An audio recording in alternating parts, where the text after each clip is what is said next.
ठीक है। तो इसके पहले हम लोगों ने ख़त्म किया था काफ़ी कुछ कॉन्स्टिट्यूशन, मतलब मॉडर्न इंडिया के काफ़ी चीज़ें ख़त्म की। अब यहाँ पे कॉन्स्टिट्यूशनल डेवलपमेंट ऑफ इंडिया, मतलब कॉन्स्टिट्यूशन बनने की जो प्रोसेस थी, कैसे कैसे उसके पहले मतलब हमारा कॉन्स्टिट्यूएंट असेंबली मिला, उसके पहले कौन कौन से नियम कानून बने थे इंडिया में, उसके ऊपर जो क्वेश्चन आए हैं यूपी पीसीएस में, ये उसके ऊपर है, यूपी पीसीएस के ऊपर है ये। ठीक है। यूपीएससी में भी काम आ सकता है, कुछ फैक्ट कभी कभी आ जाते हैं, तो उसमें एक आध दो क्वेश्चन होगा, ज़्यादा नहीं होंगे। ठीक है, चलो देख लेते हैं इनको। Regulating act was pass regulating act was passed in 1773 ED. मतलब अब इसमें शायद यही ऑप्शन में रहा हो, इसलिए यही लिया। The act which made in provision for the first time for the post of governor general of Bengal. ठीक है, ये रेगुलेटिंग एक्ट 1773। हम लोग पॉलिटी कर रहे हैं मॉर्निंग में, तो उसमें भी अभी हम लोग जो हिस्टोरिकल बैकग्राउंड है उसमें पढ़ रहे थे, तो उसमें भी रेगुलेटिंग एक्ट वगैरह पढ़ा है, और उसमें भी ये सारे टर्म आए हैं, ये सारी चीज़ें आई हैं कि पहला गवर्नर जनरल कौन था बंगाल का, या governor general of India, governor general of Bengal, पहला वायसरॉय, ये सब चीज़ें आई हैं उसमें भी। ठीक है, तो इसमें भी पूछा गया है, उसमें भी है, देख लेते हैं। Supreme court was setup for the first time in India under regulating act 1773। ठीक है, ये सुप्रीम कोर्ट जो बना था, ये सुप्रीम कोर्ट फॉर कलकत्ता था। ठीक है, लेकिन था सुप्रीम कोर्ट नाम ही उसका था। The first chief justice of supreme court establish by East India Company was Elijah Impey. ठीक है, एलिजा इम्पे। फिर the act which give right to reject the decision of the committee to governor general, act of 1786, बताया था कि जब Cornwallis आया था, तो उसने दो शर्तें रखी थी कि गवर्नर जनरल होगा जो वो गवर्नर जनरल इन काउंसिल के डिसीजन को ओवरटर्न कर सकता है। ठीक है, और दूसरा उसका था कि वही जो गवर्नर जनरल है, वही क्या कहते हैं, governor general he commander in chief भी होगा। ठीक है, सीआईसी उनका, उनके हिसाब से कमांडर इन चीफ भी होगा। ठीक है, तो ये था एक्ट ऑफ 1786 में। ठीक है, the act which empowered Lord Cornwallis to overrule the decision of his council, यही है 1786। कॉर्नवालिस, बताया था कॉर्नवालिस के बारे में। कॉर्नवालिस मतलब मिलिट्री जनरल था बेसिकली, ये मिलिट्री जनरल था ब्रिटिश का। कहाँ पे? यूएस में, उस समय के यूएस में। वहाँ पे हार गई, मतलब ब्रिटिश ब्रिटिश आर्मी हार गई, तो इसको एज अ पनिशमेंट भेजा गया था, पनिशमेंट पोस्टिंग इंडिया में। तो जब इसको भेजा गया तो इसने दो शर्तें रखी थी, वही जो 1786 में उसने इनकॉर्पोरेट किया गया। ठीक है, by a resolution in 1793, the district collector was deprived of his judicial power and made correcting agent only. The reason for such regulation was Cornwallis was alarmed at the extent of power concentrated in district collector and felt that such absolute power was undesirable in one person। ठीक है, मतलब खुद तो वो सारी power चाहता था, लेकिन उसको लगता था कि जो कलेक्टर हैं, डिस्ट्रिक्ट कलेक्टर हैं, उनके पास ज़्यादा पावर है। तो जो उनकी जुडिशियल पावर थी, जो मतलब डिस्ट्रिक्ट कलेक्टर की, जो उसको अलग कर दिया गया उनसे। ठीक है, उसके लिए जो संस्था बनी थी जुडिशरी की, उसमें दे दी गई। तो इनके पास सिर्फ रेवेन्यू कलेक्शन की पावर थी, मतलब इसके बाद से 1793 से। ठीक है, उसके पहले उनके पास दोनों पावर थी, जुडिशरी पावर भी थी और रेवेन्यू वाली पावर भी थी, रेवेन्यू कलेक्शन वाली पावर। ठीक है, monopoly of East India company in trade, India trade was abolished in 1813। ठीक है, हमने देखा था यहाँ पे कि दो चीज़ों को छोड़ के सारी मोनोपोली खत्म कर दी गई थी। कौन सी? एक ट्रेड इन टी। ठीक है, एक ट्रेड इन टी था, और दूसरा ट्रेड विथ चाइना। ठीक है, ट्रेड विथ चाइना, ये दोनों चीज़ छोड़ के सारी मोनोपोली इनकी खत्म कर दी गई थी ईस्ट इंडिया कंपनी की। और शायद 33 में ये भी खत्म कर दी गई थी। ठीक है, the correct statement regarding the charter act 1813 are, it ended the trade monopoly of East India Company in India except for trade in tea। देखा, ट्रेड इन टी और ट्रेड विद चाइना, मतलब सारी मोनोपोली खत्म कर दी गई accept trade in T और trade with China. ठीक है, it asserted the sovereignty of British crown over the Indian territories held by the company। ठीक है, ये भी सही है। फिर it is one of the reason for considering the Charter Act of 1813 important for it made financial education for education of people, Indian people. ठीक है, बताया था कि 1813 में पहली बार एजुकेशन का प्रावधान आया था। ठीक है, इनके चार्टर में। और इसमें एक और प्रोविजन था, टैक्स कलेक्शन वाला। ठीक है, कि जो लोकल गवर्नमेंट है वो टैक्स कलेक्ट कर सकती है लोगों से, और जो टैक्स नहीं देगा उसको पनिश भी कर सकती है। ठीक है, ये भी 1813 वाले में ही आया था। ठीक है, out of the given options, namely the trading activities of East India Company were to be abolished, the designation of supreme authority was to be changed as the Governor General of India, no, Governor General of India in Council. All lawmaking power to be conferred on Governor General in Council, and Indian was to be appointed as law member of Governor General Council, which provision was not made in uh, 1833। Obviously बात है, जो Indian वाला concept था वो बहुत बाद में आया, और लॉ मेंबर तो कभी इंडिया वाले मतलब अपॉइंट किए गए, लेकिन ऐसा मैंडेटरी किसी में नहीं था। ठीक है, तो ये the an Indian was to be appointed as law member of governor general council, ये वाला 1833 में नहीं आया था, बाकी सारे थे। ठीक है, उसमें सारे बाकी सारे थे, ये नहीं था। ऑल्दो जो एसपी सिन्हा थे वो पहले इंडियन मेंबर थे गवर्नर जनरल की काउंसिल में, और वो लॉ मेंबर थे इंसिडेंटली, पर वो काफ़ी लेट है, वो 1909 के आसपास आए थे। ठीक है, 1909 या 14 ऐसे कुछ में थे। ठीक है। एसपी सिन्हा वो दूसरे हैं, वो काफ़ी बाद में आए हैं। ये तो 1833, इसके करीब करीब कह सकते हो 90 साल बाद। ठीक है, फिर which which had recommended to which had recommended to hold Indian civil service examination simultaneously in India and England, Montague Chelmsford report. ठीक है, मॉन्टेग चेम्सफोर्ड रिपोर्ट ने कहा था कि जो आईसीएस का एग्जाम है वो इंडिया और इंग्लैंड दोनों जगह होना चाहिए। पहले इंग्लैंड में ही होता था, तो जिसको एग्जाम देना होता था वो इंग्लैंड जाता था। तो एग्जाम का क्या कॉन्सेप्ट था, शुरू में एग्जाम सिर्फ अंग्रेजों के लिए था, ये यूरोपियंस के लिए रहा होगा बहुत ज़्यादा। ठीक है, इंडियंस के लिए नहीं था, बाद में इसको ओपन किया गया सबके लिए। ठीक है, इंडियंस के लिए भी, लेकिन अब इंडियन को वहाँ ट्रैवल करके जाना पड़ेगा भाई, लंदन जाओगे तुम आईसीएस का एग्जाम देने, यहाँ पे नहीं होगा। ठीक है, the act which provision competitive exam for system competitive exam system for civil service, the charter act 1853। ठीक है, 1853। फिर act which was first time created as functioning legislature council in India, ये भी 1853। ठीक है, फंक्शनिंग फंक्शनिंग लेजिस्लेचर काउंसिल 1853 में, ये दोनों ही चीज़ें 1853 में आई थी। The year in which British government finally agreed to hold ICS exam simultaneously in India and England, 1922 में। ठीक है, मतलब रिकमेंडेशन कब आई थी, मॉन्टेग चांसलर रिपोर्ट में रिकमेंडेशन आई थी, और उसको एक्सेप्ट कर किया गया 1922 में, एक्सेप्ट किया गया। ठीक है, 1922 में ये चीज़ लागू की गई, पहले नहीं होता था, बताया पहले सिर्फ इंग्लैंड में होता था, जिसको एग्जाम देना है वो भाई जाओ लंदन। करेक्टली मैच, ठीक है, करेक्टली मैच करना है। Establishment of board of control, Pitt's India act 1784। ठीक है, बोर्ड ऑफ कंट्रोल क्या था, बोर्ड ऑफ कंट्रोल जो कोर्ट ऑफ डायरेक्टर थी उसके ऊपर थी। ठीक है, कोर्ट ऑफ डायरेक्टर था, कोर्ट ऑफ डायरेक्टर, उसके ऊपर बोर्ड ऑफ कंट्रोल। ठीक है, बोर्ड ऑफ कंट्रोल, तो कोर्ट ऑफ डायरेक्टर की और कमर्शियल एक्टिविटीज देखता था, बोर्ड ऑफ कंट्रोल इनको तो देखता ही था, प्लस जो एडमिनिस्ट्रेटिव वाली एक्टिविटीज थी वो देखता था। ठीक है, पॉलिटिकल और एडमिनिस्ट्रेटिव, तो बोर्ड ऑफ कंट्रोल ज़्यादा हायर अथॉरिटी थी। कोर्ट ऑफ डायरेक्टर्स जो थे वो जो स्टेक होल्डर्स थे ईस्ट इंडिया कंपनी के, उन्हीं का वो था। ठीक है, समूह था। तो बोर्ड ऑफ कंट्रोल आया था 1874 में। स्टेब्लिशमेंट ऑफ सुप्रीम कोर्ट, ये देखा था हमने 1773, रेगुलेटिंग एक्ट 1773 कलकत्ता में आया था बेसिकली। ठीक है, ये कलकत्ता में ही था। Permission of appointment of Christian missionaries in India, ये भी 1813 में है। ठीक है, 1813 में है। कल ही, आज सुबह ही हमने देखा था इसको। ठीक है, रिवीजन कर रहे थे तो कल कल देखा था जैसे कि। Law member in governor general council, ये 1833 में आया था। मैकॉले था ना, टीबी मैकॉले पहला लॉ मेंबर, टीबी मैकॉले। ठीक है, टीबी मैकॉले। और बताया था मैंने SP Sinha, SP Sinha, SP Sinha बाद में हुए हैं, वो 1909 या 10 के आसपास हुए होंगे। ठीक है, एसपी सिन्हा पहले लॉ मेंबर थे इंडियन, पहले इंडियन मेंबर हैं उसमें। ठीक है, एसपी सिन्हा पहले इंडियन मेंबर हैं गवर्नर जनरल काउंसिल में और एग्जीक्यूटिव काउंसिल में। ठीक है, और लॉ मेंबर थे वो, लॉ मेंबर थे। ठीक है, एसपी सिन्हा काफ़ी बाद में है। टीबी मैकॉले पहला था। ठीक है, law member in governor general council में 1833। फिर करेक्ट मैच कौन सा है भाई, एक्ट्स ऑफ कॉलोनियल गवर्नमेंट और प्रोविजंस, रेगुलेटिंग एक्ट 1773, इसमें क्या था, company director were asked to present to British government all correspondence and documents pertaining to administration of company. ठीक है, ये प्रावधान आया था 1773 में। ठीक है, जो कंपनी के डायरेक्टर्स होंगे वो ब्रिटिश गवर्नमेंट के सारे ही कॉरेस्पॉन्डेंस, मतलब जो लेटर वेटर आते हैं उनके आपस में एक्सचेंज होते हैं, उसको ब्रिटिश गवर्नमेंट को प्रेजेंट करेंगे। ठीक है, एडमिनिस्ट्रेशन रिलेटेड जितने भी उनके डॉक्यूमेंट और कॉरेस्पॉन्डेंस है उसको ब्रिटिश गवर्नमेंट को दिखाएंगे। ठीक है, ये था। और 1813 में क्या था, company's trade monopoly in India was ended. ठीक है, 1813 में था।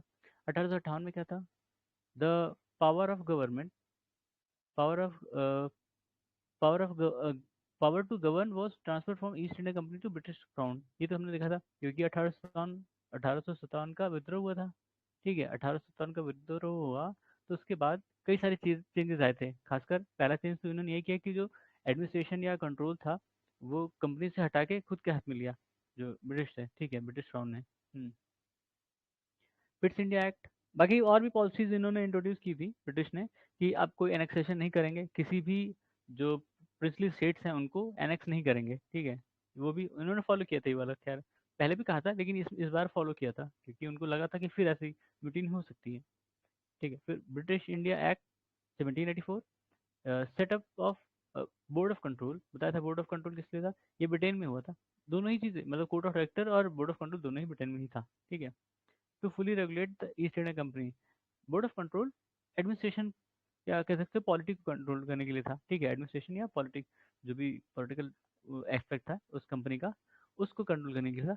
कोर्ट ऑफ डायरेक्टर सिर्फ कमर्शियल फंक्शन, जो नफा नुकसान है वो कोर्ट ऑफ डायरेक्टर्स देखते थे, क्योंकि वो स्टेक होल्डर थे कंपनी के, उनको फायदा से मतलब था। ठीक है, by which act British administration British parliament has abolish monopoly of East India companies trade in India accept T for, ये हमने देखा था 1813।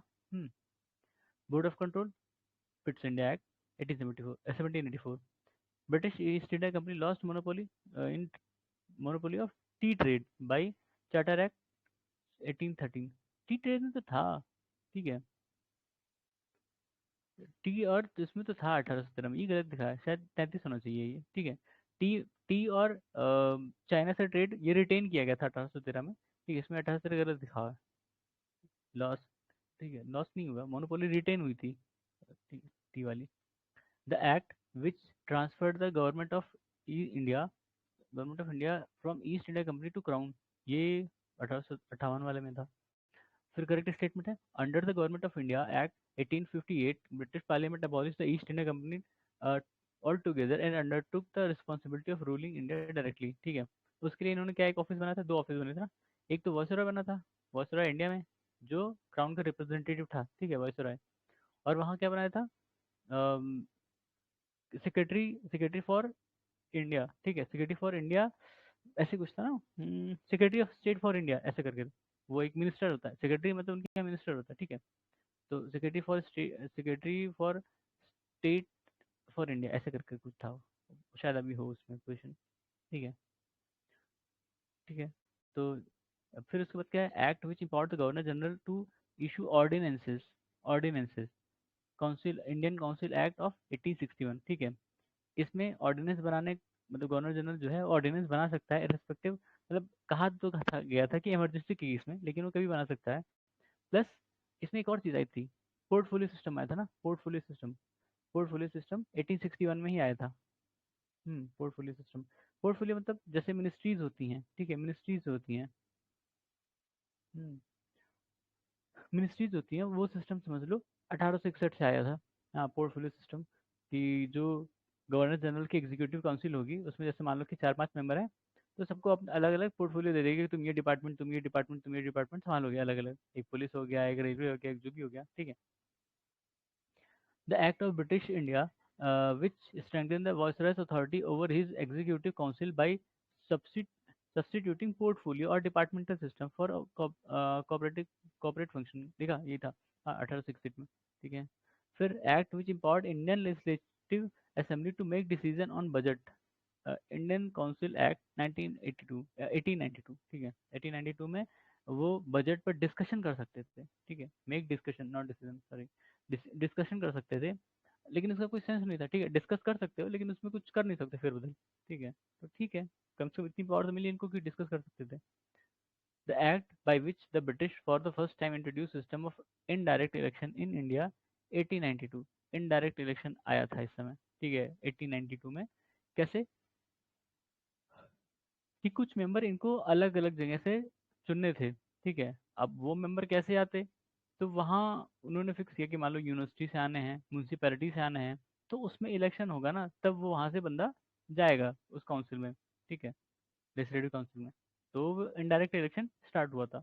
ठीक है, ऑल्दो उसमें मेंशन नहीं था, एक्ट में नहीं मेंशन था कहीं पे। ठीक है, जो 1892 वाला एक्ट था, लेकिन वो था, प्रक्रिया हुई थी। To control media in India act were passed in 1835, 1867, 1878 और 1908। ठीक है, अब इसमें एक्ट नहीं लिखा है तो नहीं पता चलेगा, ऐसे ईयर लिखा है सर। अब देखेंगे कि पर्टिकुलर एक्ट कौन सा था तो हमें ज़्यादा याद रहेगा ये। ठीक है, कि कौन कौन से ऐसे एक्ट पास हुए थे जो इंडिया में मीडिया को कंट्रोल करने के लिए बने थे। ठीक है, high courts were establish in Bombay, Madras और कैलकाटा। कब हुए थे भाई? 1862 में। ठीक है, most short-lived of all Britain's constitutional experiment in India among the Indian Council Act of 1861, ठीक है, Indian council act of 1892, Indian council act of 1909 और इंडियन काउंसिल एक्ट ऑफ 1919। ठीक है, 1909 होगा। ठीक है, 1909 10 साल तक ही, क्योंकि 1919 में फिर आ गया, नया नया कानून आ गया, तो 10 साल भी नहीं चला मुश्किल से। ठीक है, फिर बाकी इनके शुरू में जो थे वो 20-20 साल पे चेंज होता था, चीज़ें 20-20 साल पे चेंज होती थी वैसा। और तो इसमें से इन सारे में से कुछ एक हो, मतलब जो पहले के थे उसमें भी 5-5 6 साल का गैप था, लेकिन इन सारे में से सबसे छोटा यही है, 1909। ठीक है, the declaration of reform on August 20 1917 is known as Montagu declaration. अच्छा, मॉन्टेग डिक्लेरेशन, वही मॉन्टेग ट्रांसपोर्ट एक्ट वाला। ठीक है, Montagu transport report form the basis for government of India act 1919, बताया था। ठीक है, मॉन्टेग कौन था, ट्रांसपोर्ट कौन था, वायसराय था ये। और ये minister for state for India वो है। ठीक है, the post of high commissioner was created by which act, 1919 वाले में। ठीक है, तो ये जब पोस्ट क्रिएट की गई हाई कमिश्नर की, तो जो minister secretary for state of India वाला था, उसकी कुछ पावर इस हाई कमिश्नर को दे दी गई, सारी नहीं, कुछ। ठीक है, the principle of directory was introduce by act of 1919। Directory मतलब क्या, कि जैसे सब्जेक्ट होते थे, सब्जेक्ट मतलब जिसपे लॉ बनाए सकते हैं, तो दो तरह के सब्जेक्ट होते थे, एक था ट्रांसफर्ड और एक था रिजर्व्ड। ठीक है, ये प्रोविंशियल में दो सिस्टम, ये सिस्टम लागू किया गया है कि जो सब्जेक्ट है उनको दो में डिवाइड कर दो। एक है ट्रांसफर्ड जिसपे जो लेजिस्लेटिव असेंबली है वो कानून बना सकती है, एक है रिजर्व जिसपे गवर्नर गवर्नर जो था वो कानून बना सकता है। तो कुछ चीज़ें रिजर्व थी जिसपे सिर्फ गवर्नर बना सकता है, कुछ चीज़ें ट्रांसफर्ड थी जिसपे लेजिस्लेटिव असेंबली बना सकती है, तो ये डुअल सिस्टम हो गया ना। तो इसी यही डायर की है। ठीक है, the one which is considered as the father of diarchy कौन था भाई? सर लियोनिल कर्टिस, नाम याद रख लेना, नाम इंपॉर्टेंट है, सर लियोनिल कर्टिस। ठीक है, the real intention of British to include the princely state in federal union proposed by act of 1935 was to use the princes to counterbalance the anti-imperialistic doctrine of nationalist leaders। ठीक है, जो 1935 वाला जो act था, India act, हाँ government of India act होना चाहिए वैसे। ठीक है, तो 1935 साल में फेडरेशन की डिमांड वो थी ना, रिक्वायरमेंट की फेडरेशन बनाएंगे एक, उसमें प्रिंसली स्टेट भी रहेंगे। ठीक है, प्रिंसली स्टेट को मिला के एक फेडरेशन बनेगा बड़ा सा। उसमें प्रिंसली स्टेट और जो बाकी प्रोविंसेस हैं वो सब रहेंगी, लेकिन प्रिंसली स्टेट्स कभी एग्री नहीं किए कि हम फेडरेशन बनाना चाहते हैं। ठीक है, लेकिन और जो ब्रिटिश थे उनका क्या इंटेंशन था कि जो ये प्रिंसली स्टेट है ये ब्रिटिश इंडिया पे डिपेंडेंट है पूरी तरह, तो हर काम में ये ब्रिटिश को सपोर्ट करेंगे। ठीक है, इसलिए वो जो ब्रिटिश गवर्नमेंट थी, ब्रिटिश इंडिया गवर्नमेंट थी, वो इनको लाना चाहती थी अपने उसमें फेडरेशन में, लेकिन वो कभी आए नहीं, एग्री नहीं किए। The government of India act 1935 provided for provincial autonomy. ठीक है, the establishment of federal court, ये भी सही है, all India federation at centre. ठीक है, वही, लेकिन ये फेडरेशन कभी फ्रुक्टिफाई नहीं हुआ ना, कभी आया नहीं, एग्जिस्ट नहीं किया। Diarchy means division of administrative affair in two section, सही है। ठीक है, और it was introduce for enforcement of responsible governance in provinces, ये भी सही है, एक्सप्लेनेशन भी सही है। ठीक है, उनका उद्देश्य यही था कि जो प्रोविंसेस हैं वहाँ पे गवर्नेंस थोड़ी अच्छी हो, रिस्पॉन्सिबल हो। ठीक है, पता नहीं, मुझे तो नहीं लग रहा है एक्सप्लेनेशन सही है, लेकिन इसमें कह रहा है कि एक्सप्लेनेशन सही है। The true statement are after the Nagpur session 1920 the Congress the provincial Congress committee were constituted on linguistic basis. ठीक है, याद रखना। फिर in 1948 Congress rejected the demand for formation of provinces on legislative basis, on linguistic basis। ठीक है, मतलब इन्होंने पहले जो था अपने यहाँ कमेटी बनाई थी लिंग्विस्टिक बेसिस पर, और बाद में इन्होंने जो मतलब प्रोविंसेस को बनाना था लिंग्विस्टिक बेसिस पर, उसकी डिमांड को इन्होंने रिजेक्ट कर दिया। ठीक है, सही है भाई। This was included in prime element of the Government of India Act 1935, provision of federation, provincial autonomy। ठीक है, फेडरेशन कभी एग्जिस्ट नहीं किया, फेडरेशन कभी एग्जिस्टेंस में आया ही नहीं। ठीक है, लेकिन ये प्रोविजन था तो था। प्रोविंशियल ऑटोनॉमी आई थी। ठीक है, डायरकी हटा दी गई थी, और कई जो प्रोविंस थे वहाँ पे बाई कैमरलिज्म भी लगाया गया था। बाई कैमरलिज्म कहाँ कहाँ था? पहले जो पुराने वाले थे, याद करो, बंगाल, मद्रास और बॉम्बे। ठीक है, इन तीनों में तो था। उसके अलावा बिहार, असम और यूनाइटेड प्रोविंस यानी यूपी। ठीक है, इन तीन में, मतलब 6 स्टेट में, 6 प्रोविंसेस में बाई कैमरलिज्म आया था। ठीक है, उनके टाइम में। इस एक्ट के बाद government of India act 1935 is important because it is a main source of, कह सकते हो, इंडियन कॉन्स्टिट्यूशन जो उसके बाद बना था, उसमें काफ़ी चीज़ें कॉपी पेस्ट की गई थी गवर्नमेंट ऑफ इंडिया एक्ट 1935 से। ठीक है, out of the given options, namely diarchy at the center as well as in provinces, a bicameral legislature, provincial autonomy, and all India federation, which is not a feature of 1935, diarchy at center as well as province। ठीक है, provinces से हट गया था, ये centre में ही चला गया था। ठीक है, डायरकी मतलब दो तरह के सब्जेक्ट होंगे, सब्जेक्ट मतलब जिसपे कानून बना सके। एक था रिजर्व लिस्ट, और एक थी ट्रांसफर्ड लिस्ट। ठीक है, ट्रांसफर्ड। तो ये डायरेक्टली जो पहले था प्रोविंस में था, उसको हटा के इन लोगों ने सेंटर पे लाया, प्रोविंस को ऑटोनॉमी कर दिया, मतलब ऑटोनॉमस कर दिया एक तरह से। जितने भी सब्जेक्ट थे सब खुले थे, उस पर सिर्फ लेजिस्लेटिव असेंबली बना सकती थी कानून। ठीक है, government of India act 1935 was based on report of Simon commission. ठीक है, ऑब्वियस सी बात है, साइमन कमीशन की रिपोर्ट आई, उसके बाद राउंड टेबल कॉन्फ्रेंस हुए, उसके बाद जो भी निकला उसमें उसकी बेसिस पर गवर्नमेंट ऑफ इंडिया एक्ट 1935 बना था। ठीक है, one of one who said about act of 1935, a car which has a brake but no engine। Jawaharlal Nehru ने कहा था एक्ट ऑफ, मतलब वही गवर्नमेंट ऑफ इंडिया एक्ट 1935 के बारे में, कि एक ऐसी कार है जिसमें ब्रेक है लेकिन इंजन नहीं है। ठीक है, सही है। he who had called the government of India Act 1935 as charter of slavery। Nehru ने इसको मतलब क्रिटिसाइज किया था, उसको चार्टर ऑफ स्लेवरी कहा हुआ था। ठीक है, देखो इतना क्रिटिसाइज करने के बाद भी इन लोगों ने इलेक्शन लड़ा था। ठीक है, और ये इसी के ही बाद में, इसी के ही जो इसके हिसाब से कानून बना गवर्नमेंट ऑफ इंडिया एक्ट 1935, उसी के बेस पर जब इंटरिम गवर्नमेंट बनी तो उसमें ये उस समय वाइस प्रेसिडेंट, मतलब वैसे देखा जाए तो प्राइम मिनिस्टर, लेकिन वाइस प्रेसिडेंट बनते। ठीक है, The act, the act that introduced the principle of constitutional autocracy, किसने भाई? Government of India act 1935। ठीक है, फिर क्या है? हाँ, गवर्नमेंट ऑफ इंडिया एक्ट 1935 के मतलब दौरान इसी में ही आरबीआई भी बना था। ठीक है, आरबीआई भी इसी में बना था। आरबीआई याद रखना, आरबीआई इसी में बना था। The instrumentation of instructions contained in Government of India Act 1935 have been incorporated in Constitution of India in the year 1950। Directive Principles of State Policy। ठीक है, इंस्ट्रूमेंटेशन ऑफ इंस्ट्रक्शन जो गवर्नमेंट ऑफ इंडिया एक्ट 1935 में थे, इसको constitution में incorporate किया गया। कैसे? Directive principles of state policy के रूप में। ठीक है, ठीक है। The one who had said, I have not to beg pardon in connection with the allegation that in the draft of constitution a major part of Government of India Act 1935 has been reproduced। मतलब कह सकते हो कि government of India act 1935 को copy paste किया गया था, जो कॉन्स्टिट्यूशन बना था। ये अम्बेडकर जी ने कहा था, क्या उन्होंने कहा था कि इसके लिए मैं कोई माफी नहीं मांगूंगा। मत मांगो भाई। Government of correctly match list है। Regulating act 1773, establishment of supreme court. ठीक है, सुप्रीम कोर्ट ऑफ कलकत्ता था लेकिन सुप्रीम कोर्ट मान सकते हैं।